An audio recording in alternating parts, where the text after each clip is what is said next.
എന്റെ ദൈവമേ.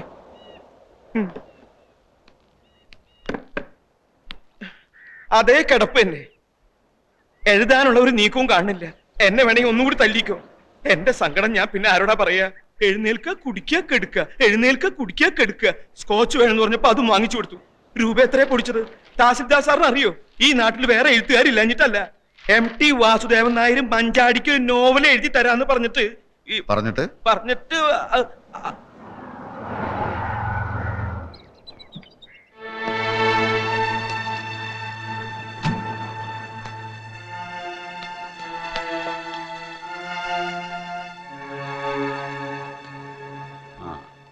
ആവശ്യമില്ലാത്തൊരു കേസാണിതെന്ന് അറിയാഞ്ഞിട്ടല്ല. പക്ഷെ ഒരു അഡ്വക്കേറ്റിന്റെ കടമ അയാളുടെ കക്ഷിയുടെ ഭാഗത്ത് നിൽക്കുക എന്നുള്ളതാണ്. കോടതിയിൽ സത്യം ബോധിപ്പിച്ച് പ്രിയദർശിനി കേസിൽ നിന്ന് പിൻവാങ്ങുകയാണ്. കേസിൽ നിന്ന് പിൻവാങ്ങുകയോ? അതെന്തിന്? സത്യത്തിൽ അതൊരു കള്ളക്കേസാണല്ലോ mister Sagar. Mister Sagar? Mister Sagar ഞാൻ? താൻ പെട്ടെന്ന് മാന്യനായോ? നാണവും മാനവും ഇല്ലാതെ വെറും കാശിന് വേണ്ടി കോടതിയിൽ കിടന്ന് നാടകം കളിച്ച നാറിയല്ലോടോ താൻ. നാറി വക്കീലെ, ഇപ്പൊ ഒന്ന് പറയാണ് കള്ളക്കേസാണെന്ന്. ശരിക്കുള്ള കേസ് ഞാൻ ഉണ്ടാക്കി തരാടോ. ഇടിച്ചതിന്റെ നെഞ്ചെ കളിക്കി തരാം. അപ്പൊ അതിൽ കേസാക്കാം. അവളെ വെട്ടി ഞാൻ നുറുക്കാം. അപ്പൊ തനിക്ക് മറ്റൊരു കേസ് കിട്ടും. അവളോട് പറഞ്ഞേക്ക്, ഏത് കേസ് പിൻവലിച്ചാലും എന്റെ കണ്ണീരിന്റെ കണക്ക് തീർക്കാതെ അവളെ ഞാൻ വിടില്ലെന്ന്.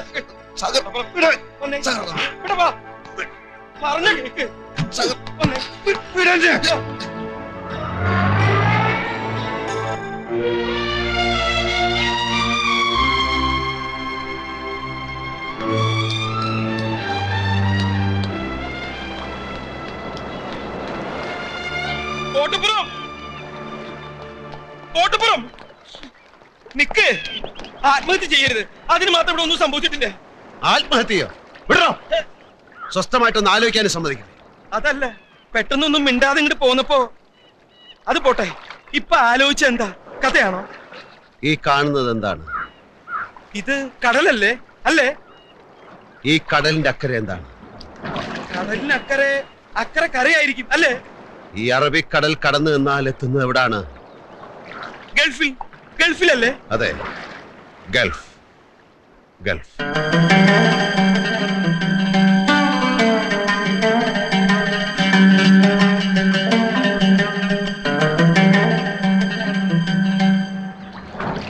ഇനിയുള്ള കഥ ആരംഭിക്കുന്നത് ആ മണലാരണ്യങ്ങളിൽ നിന്നാണ്.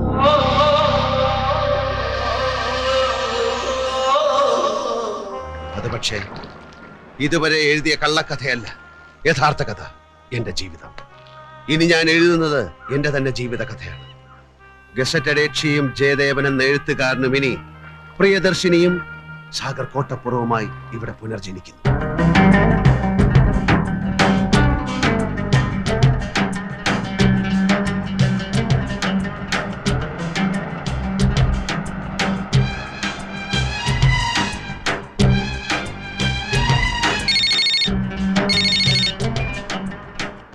Hello, Vidyasagar here.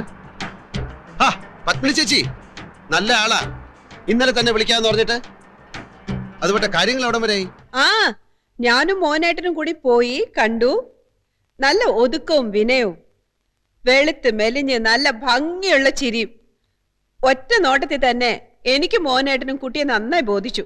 മോഹനേട്ടന്റെ കാര്യം വിടൂ. പത്മിനി ചേച്ചിക്ക് ഇഷ്ടപ്പെട്ടല്ലോ, അത് മതി. എന്റെ കാഴ്ചപ്പാടും സൗന്ദര്യ സങ്കല്പവും ഒക്കെ എന്നേക്കാൾ അറിയാവുന്നത് ചേച്ചിക്കല്ലേ? എന്നാലും നിനക്കും കൂടി ഇഷ്ടപ്പെടണമല്ലോ. പറ്റുമെങ്കിൽ ഒരു 3-4 ദിവസത്തേക്ക് വന്നിട്ട് പോയിക്കൂടെ നിനക്ക്? ഇപ്പൊ വന്നാ കല്യാണത്തിന് വരാൻ അറബാബ് ലീവ് തരില്ല. അപ്പൊ പിന്നെ ഒരു താലി പാഴ്സൽ അയച്ച് തരേണ്ടി വരും ഞാൻ. ഒക്കെ ചേച്ചിയും മോഹനേട്ടനും കൂടെ അങ്ങോട്ട് തീരുമാനിച്ചാ മതി. ഏതായാലും കുട്ടിയുടെ ഫോട്ടോ ഞാൻ കൊടുത്തയച്ചിട്ടുണ്ട്. എപ്പോ കൊടുത്തയച്ചു? ആരുടെ കൊടുത്തയച്ചു? എന്ന് കൊടുത്തയച്ചു? കിടന്ന് ചാടാതെ. നിന്റെ കൂട്ടുകാരൻ സൈനുദ്ദീന്റെ സിസ്റ്റർ സോണിയ അല്ലേ? അവളും ഹസ്ബൻഡും കൂടി യാത്ര പറയാൻ വന്നിരുന്നു മെനിഞ്ഞാന്ന് രാത്രിയില്. കയ്യോട് കൊടുത്തയച്ചിട്ടുണ്ട്. ഫോട്ടോ ഇപ്പൊ സൈനുദ്ദീന്റെ കൈ കിട്ടിക്കാണല്ലോ. അവൻ പറഞ്ഞില്ലേ? അവൻ പറഞ്ഞില്ല. കള്ളഹമക്ക് മറന്നു കാണും. ഞാൻ പിന്നെ വിളിക്കാം. ഇവിടെ പെട്ടെന്ന് കുറച്ച് ഭയങ്കര തിരക്കിലായിപ്പോയി.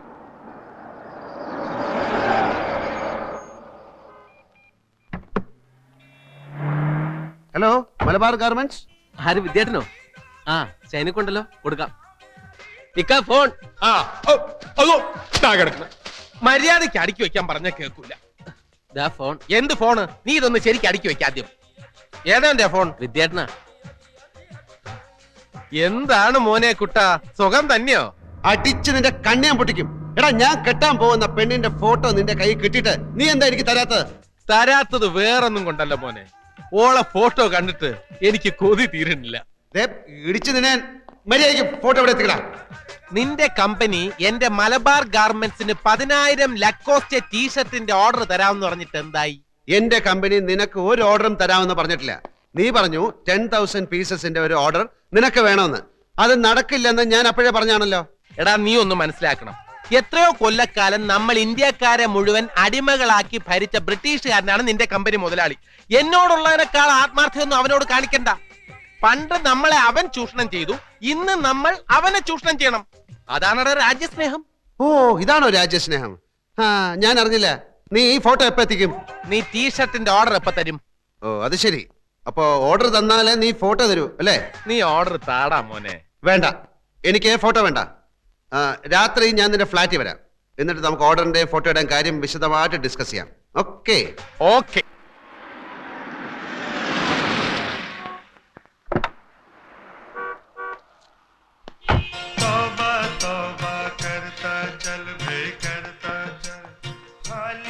എന്റെ അല്ലോ, രാത്രി ഫ്ലാറ്റിൽ വരാമെന്ന് ഞാൻ പറഞ്ഞില്ലായിരുന്നെങ്കിലേ നിന്നെ ഇപ്പൊ ഇങ്ങനെ കൈയോടെ പിടികൂടാൻ സാധിക്കില്ലായിരുന്നു. ടീഷർട്ടിന്റെ ഓർഡർ തന്നാലേ നീ ഫോട്ടോ തരൂ അല്ലേ? ഓർഡർ തന്നാലേ ഫോട്ടോ തരുമെന്ന് ഞാൻ പറഞ്ഞിട്ടില്ല. ഓർഡർ തന്നൂടേന്ന് അപേക്ഷിച്ചു, അത്രേ ഉള്ളൂ. അല്ല, ഭാവി ഭാര്യയുടെ ഫോട്ടോ കാണാനുള്ള എന്റെ അഭിനിവേശത്തെ നീ ബ്ലാക്ക്മെയിൽ ചെയ്യാൻ ശ്രമിച്ചു. എടുക്കടാ ഫോട്ടോ. അല്ലെങ്കിൽ നിന്റെ പെണ്ണിന്റെ ഫോട്ടോ എനിക്കെന്തിനാ? ഈ തിരക്കൊന്നൊഴിഞ്ഞോട്ടെ, നമുക്ക് ഒരുമിച്ച് ഫ്ലാറ്റിൽ പോയി ഫോട്ടോ എടുക്കാം. അപ്പൊ ആ ഫോട്ടോ ഇപ്പൊ നിന്റെ കയ്യിലില്ലേ? ഫോട്ടോ കൈ കൊണ്ടു കിടക്ക്. എന്തിന്? ശരി, എനിക്ക് കാത്തിരിക്കാൻ തീരെ സമയമില്ല. ഇപ്പൊ തന്നെ പുറപ്പെട്. ഇപ്പഴാ? നിന്നോട് വരാനാ പറഞ്ഞ.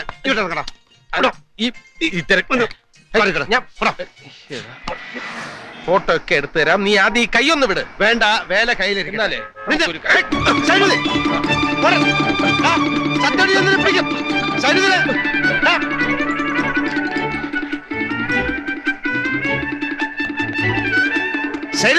അവിടെ നിൽക്കാൻ. അങ്ങനെ നിക്കണില്ല മോനെ.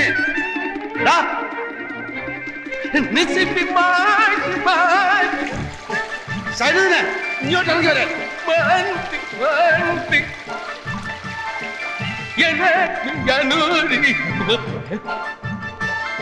ഇവിടെ വരാൻ. എന്നെ ഓടിക്കരുത്. 1500 മീറ്ററിൽ കോളേജ് ചാമ്പ്യനാ ഞാൻ. ഫോട്ടോ എന്റെ കയ്യിൽ തന്നെ ഉണ്ട്. ടീഷർട്ടിന്റെ ഓർഡർ തരാതെ ഞാൻ ഇത് തരുന്ന പ്രശ്നമില്ല.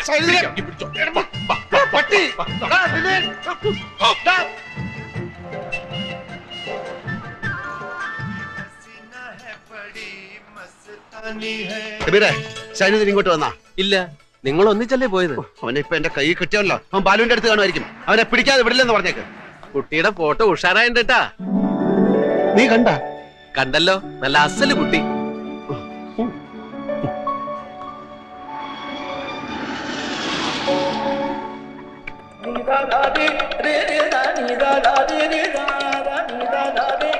ബാലു, ബാലു. സൈനുദ്ദീൻ ഇങ്ങോട്ട് വന്നോ? കടയിലില്ലേ? ഇല്ല. എങ്കിൽ ചിലപ്പോ ജെയിംസിന്റെ അടുത്താണ്. ശരി. സഗർ, കുട്ടിയുടെ ഫോട്ടോ ഉണ്ടോട്ടോ, കലക്കിയിട്ടുണ്ട്.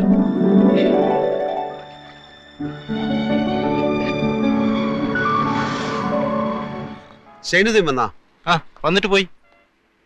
സൈനിക ഫോട്ടോ കാണിച്ചിട്ടോ, കുട്ടി നന്നായിട്ടുണ്ട്. അവനെ വിദ്യാസാഗർ, നിന്റെ വിദ്യയൊന്നും എന്റെ അടുത്ത് വേണ്ട. എന്നെ പിടിക്കാൻ ഓടുകയാണല്ലേ? നേരെ നോക്കി വണ്ടി ഓടിക്കണം. എന്നെ ഓവർടേക്ക് ചെയ്ത് മുമ്പിൽ കയറാൻ നോക്കണ്ട. എന്റെ പൊടി പോലും നിനക്ക് കിട്ടൂല. ഈ ലോകത്തുള്ള മുഴുവൻ പേരെ നീ ഫോട്ടോ കാണിച്ചു. എന്നോട് എന്തിനാണ് നീ ഇങ്ങനെ ചെയ്യുന്നത്? വെറും 10,000 പീസിന്റെ ഓർഡർ അല്ലേ ഞാൻ ചോദിച്ചുള്ളൂ. ഒരു കാര്യം ചെയ്യും, തൽക്കാലം മോൻ നല്ല കുട്ടിയായിട്ട് ഓഫീസിൽ പോയി ഓർഡർ ഒക്കെ ടൈപ്പ് ചെയ്ത് വൈകുന്നേരം സക്കരയുടെ ഫ്ലാറ്റിലേക്ക് വാ. അയാളുടെ മോന്റെ ബർത്ത്ഡേ പാർട്ടിയല്ലേ ഇന്ന്, നിന്നെ വിളിച്ചിട്ടുണ്ടാവുമല്ലോ. അവിടെ വെച്ച് നമുക്ക് ആഘോഷമായിട്ട് ഫോട്ടോ കാണാം. എന്താ മോനെ സൈനു, ഫോട്ടോ ഇപ്പൊ താടാ. No nothing doing. വൈകുന്നേരം party. Okay? Happy birthday to you. Happy birthday to you. Happy birthday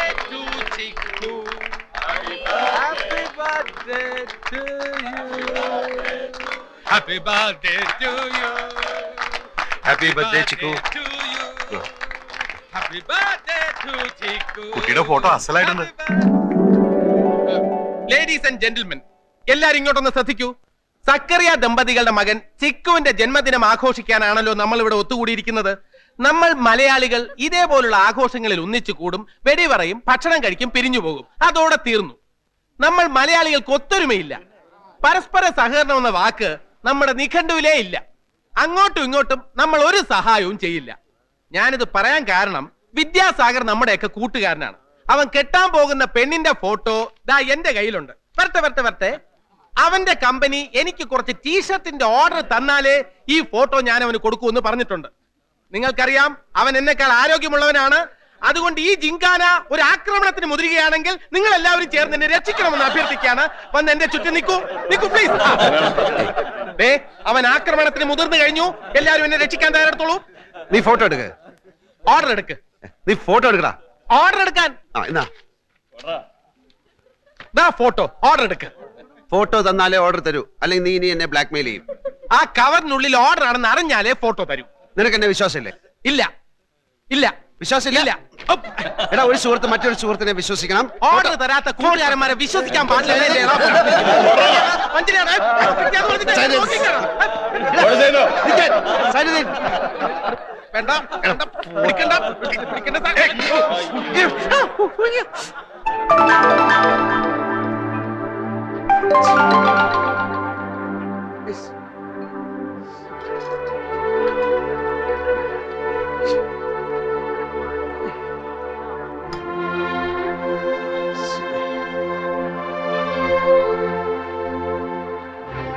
അല്ലോ, നല്ല കുട്ടിയായിരുന്നു.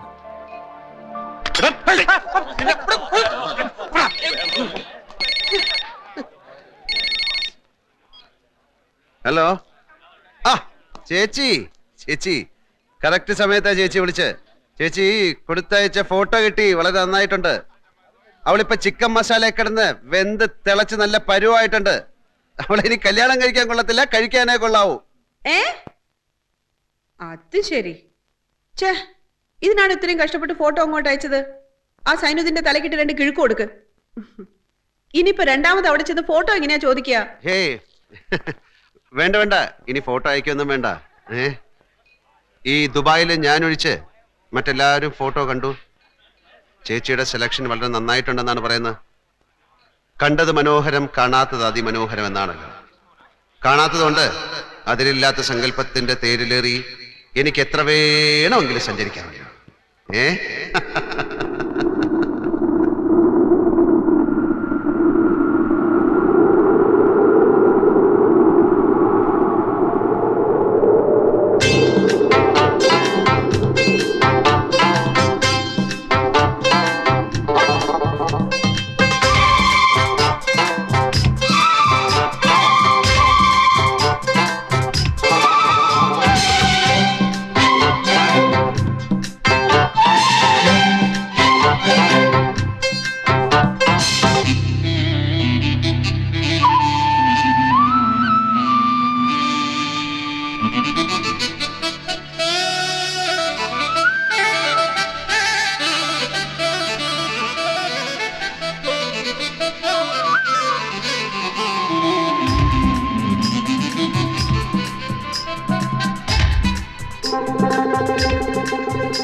ആകാശത്താമര പോലെ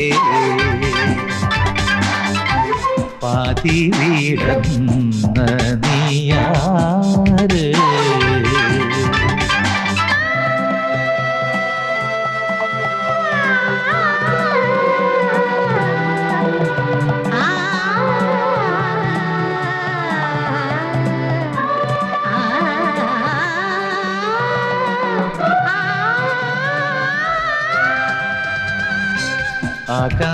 ആകാശത്താമര പോലെ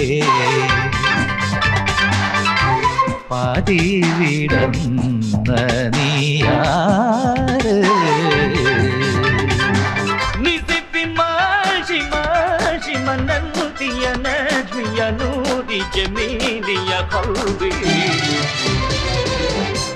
ആലോല പൊൻപീലി പോലെ പാറിപ്പറന്ന നീയാര്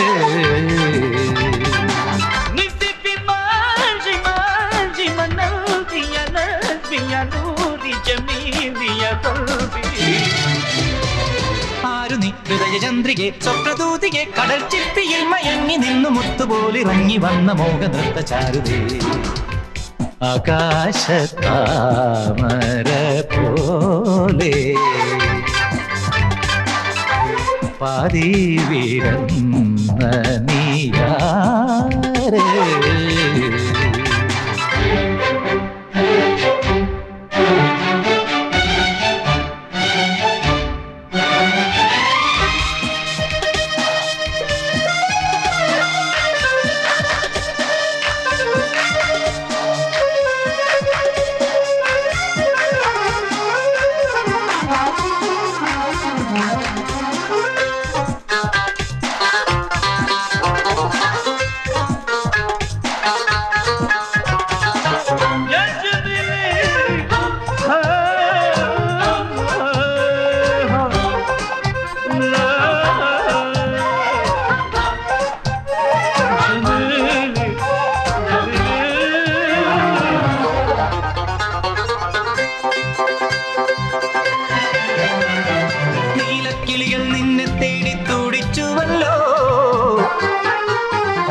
നക്ഷത്രങ്ങൾ നിന്നെ നോക്കി തിളങ്ങിയല്ലോ നീലക്കിളികൾ നിന്നെ തേടി തുടിച്ചുവല്ലോ നക്ഷത്രങ്ങൾ നിന്നെ നോക്കി തിളങ്ങിയല്ലോ പുതുപുലരികൾ എന്നും നിന്നെ കാണാൻ മണ്ണിൽ വന്നു നിറമലരുകൾ ഇന്നും നിന്നെ തേടി പൊന്നിതൾ നീട്ടി ആരു നീ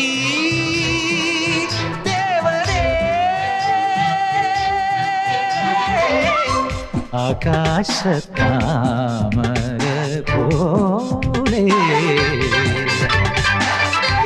പാതി വീഴുന്ന നീയാരേ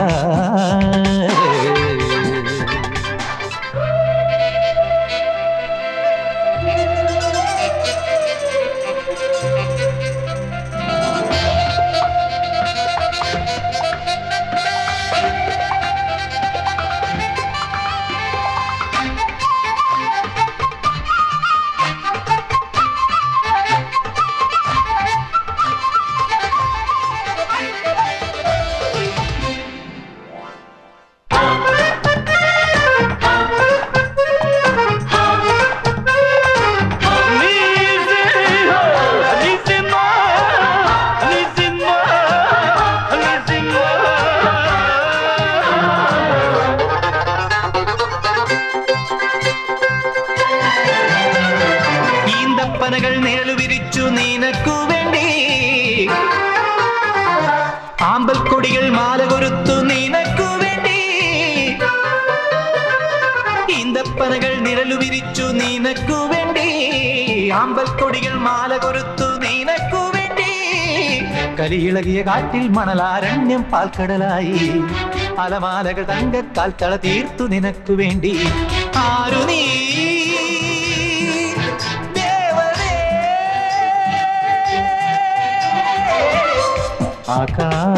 ആകാശത്താമര പോലെ പാതി വിടന്ന നീയാരേ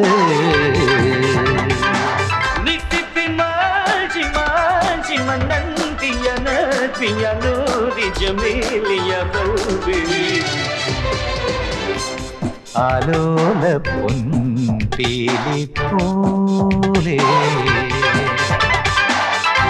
പാറിപ്പറന്ന നീയാരേ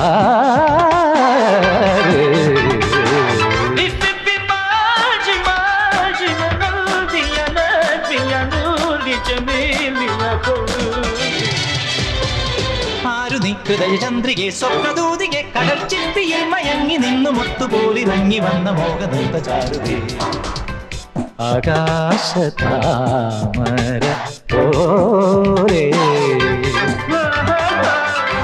പാതി വിടന്ന തീയാ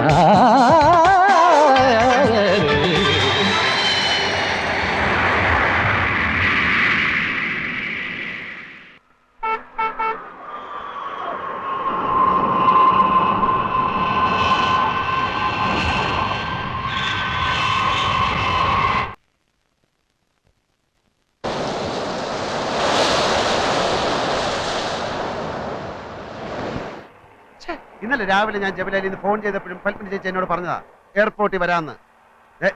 സത്യം പറ മോനേട്ടാ, ഇതിനിടയിൽ എന്തെങ്കിലും വഴക്കോ പിണക്കോ എന്തെങ്കിലും ഉണ്ടായോ? ഒന്നും ഉണ്ടായില്ല. പിന്നെ എന്തുകൊണ്ട് പൽപ്പിന്റെ ചേച്ചി പിള്ളേർ എന്നെ റിസീവ് ചെയ്യാൻ എയർപോർട്ടിൽ വന്നില്ല? നമ്മളെ വീട്ടിലേക്കാണല്ലോ പോകുന്നത്. അത് ശരിയായൊരു ഉത്തരവല്ലല്ലോ. അതൊക്കെ പോട്ടെ, ഒരുക്കങ്ങളൊക്കെ ആയോ? എനിക്ക് 3-4 ദിവസം മുമ്പ് വേണമെങ്കിൽ വരാമായിരുന്നു, പക്ഷെ ഞാൻ വേണ്ടെന്ന് വെച്ചു. വന്നാ ചിലപ്പോ എന്റെ കൺട്രോള് പോയി ഒന്നവളെ കാണണമെന്ന് തോന്നിയാലോ. ഫോട്ടോ ചിക്കൻ മസാല വീണപ്പോ തന്നെ ഞാൻ വിചാരിച്ചു ഇതൊരു പുതുമയാവട്ടെ. കല്യാണ പെണ്ണിനെ കല്യാണ പന്തൽ ആ നിമിഷം ആദ്യമായി കാണുക, അതൊരു ത്രില്ലല്ലേ. മോനേട്ടൻ കുട്ടിയെ പറ്റി ഒന്നും പറഞ്ഞില്ല. ധാരാളം സംസാരിക്കുന്ന ടൈപ്പാണോ അതോ മിണ്ടാ പൂച്ചയാണോ? ഫ്ലൈറ്റ് ടേക്ക് ഓഫ് ചെയ്യാനുള്ള അനൗൺസ്മെന്റ് കേട്ടപ്പോ ഞാൻ ഓടുകയായിരുന്നു. അതുവരെ ചില ചില്ലറ ഷോപ്പിങ്ങിൽ ഞാൻ മുഴുകിയിരിക്കുകയായിരുന്നു. ഭംഗിയുള്ള ചില ലേഡീസ് വാച്ചുകൾ, കമ്മലുകൾ, ആർക്കാണെന്ന് പറയണ്ടല്ലോ. എന്റെ കൂടെ ജോലി ചെയ്യുന്ന രാമനാട്ടുകരയിലുള്ള ഒരു വാസുദേവൻ, അവൻ പെണ്ണിന്റെ കഴുത്തിൽ താലി കെട്ടിയപ്പോ കൈ വറച്ചത് അവിടെയൊക്കെ പാട്ടാ. വീഡിയോ ക്യാഷിൽ ആ ഭാവം മാറ്റി കളഞ്ഞു. അങ്ങനെ കല്യാണ ക്യാഷിൽ ഇപ്പൊ താലി കെട്ട് മാത്രമില്ല. എനിക്കങ്ങനെ ഒരു പ്രശ്നമേ ഉണ്ടായി. പക്ഷെ 10,000 പേര് ആ സമയത്ത് നമ്മളെ മാത്രം ഇങ്ങനെ നോക്കി നിൽക്കുമ്പോ അതൊക്കെ നമ്മൾ എന്തിനാ ശ്രദ്ധിക്കുന്നത് അല്ലേ? മോഹനേട്ടന് ടെൻഷൻ ഉണ്ടായിരുന്നോ? ഓർമ്മയില്ല.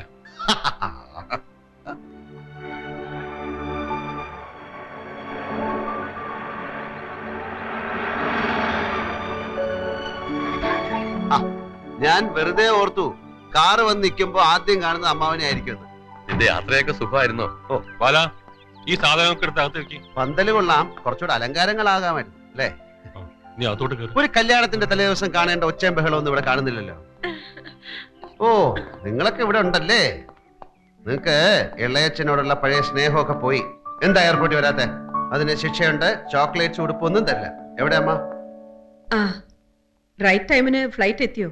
കുശല പ്രശ്നങ്ങളിൽ എനിക്ക് തൽക്കാലം താല്പര്യമില്ല. പൽപ്പിന്റെ ചേച്ചി എന്നെ വഞ്ചിച്ചു. മാധവിയമ്മ കുറച്ച് ചായ. ഹീറ്റർ ഓൺ ചെയ്തിട്ടുണ്ട്, ചെന്ന് കുളിക്ക്.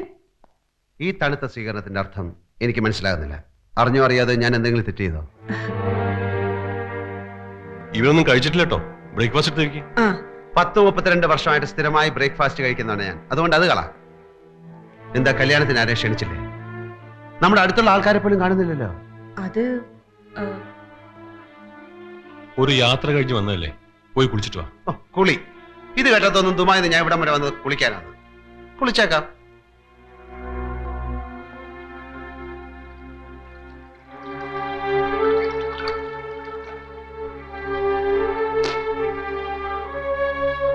കുളി കഴിഞ്ഞു, ബ്രേക്ക്ഫാസ്റ്റ് കഴിച്ചു. ഇനി ഞാൻ എന്താ ചെയ്യേണ്ടത്? നിനക്ക് 2 മാസത്തെ ലീവ് ഉണ്ടെന്നല്ലേ പറഞ്ഞത്? അതെ, പക്ഷെ ആ കുട്ടിയുടെ വിസ ശരിയാവുകയാണെങ്കിൽ അതിനു മുമ്പ് കിടക്കും. അവിടെ ഫുൾ ഗ്യാങ് കാത്തിരിക്കുകയാണ്. നീ ഇരിക്ക്.